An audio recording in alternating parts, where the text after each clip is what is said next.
comment fonctionnent les guerres modernes. Premièrement, déstabiliser. L'attaquant suscite des foyers de troubles dans le pays visé. Il déstabilise le pays qu'il a comme cible, au point qu'il y ait une guerre civile. Deuxièmement, comment le fait-il? Tout d'abord, il prend contact avec les groupements des mécontents et avec ceux qui sont prêts pour la violence, les rebelles, les terroristes rémunérés, dans le pays visé. Pour lui, cela ne joue aucun rôle si ces rebelles prêts à la violence se composent de fans de football, de fanatiques religieux, d'extrême gauche, d'extrême droite ou autres.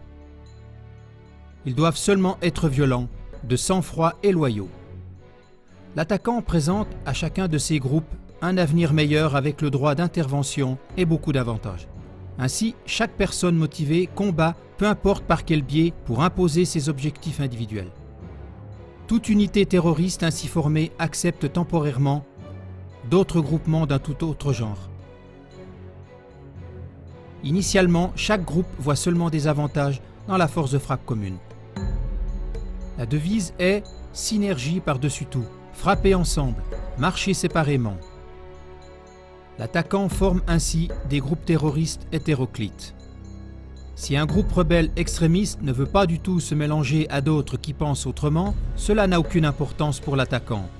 Il le sépare pour des objectifs particuliers, par exemple pour des attentats suicides, etc. Troisièmement, l'armement et le financement.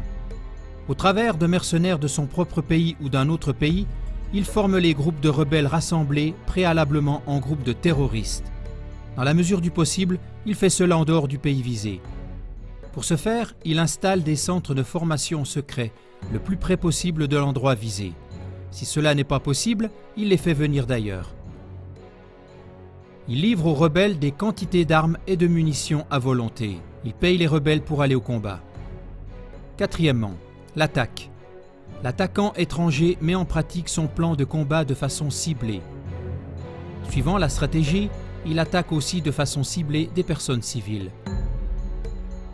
Son but est surtout d'attirer l'attention des peuples et de susciter le cri au secours venant de l'extérieur. Bien sûr, maintenant, ce n'est pas l'attaquant organisateur qui est au centre des informations de presse, mais le mauvais gouvernement du pays à renverser, ou bien, si besoin est, ce seront les rebelles, c'est-à-dire les unités terroristes. Cinquièmement, les buts du véritable attaquant sont toujours les mêmes. Autant que possible, affaiblir l'objet visé à partir de l'intérieur, accusation ciblée contre l'objet visé. Autant que possible, provoquer la confusion et l'impuissance des peuples. Autant que possible, créer le besoin pour un secours militaire venant de l'extérieur. Renversement et élimination du gouvernement visé. Mise en place d'un nouveau gouvernement venant d'entre les rangs des rebelles déclarés des bons rebelles. Retrait des troupes, abandon du pays à lui-même afin qu'il tombe dans le chaos total. Nouvelle intervention radicale pour éliminer tous les héros utilisés auparavant et qui sont désormais appelés des terroristes. Prise en charge du pays ainsi que de ses ressources. Paiement de dédommagement au gré des attaquants. Sixièmement, se laisser célébrer comme sauveur. Septièmement, le même exercice en grand. Ce que l'attaquant a fait dans différents pays avec des troupes de rebelles hétéroclites, il le fait à grande échelle. Des pays entiers sont maintenant ses troupes choisies de rebelles. Avec celles-ci, il encercle ses plus grands rivaux qu'il ne pourrait jamais battre tout seul. Tout d'abord, il attise des provocations qu'il met sur le dos de ses plus grands rivaux.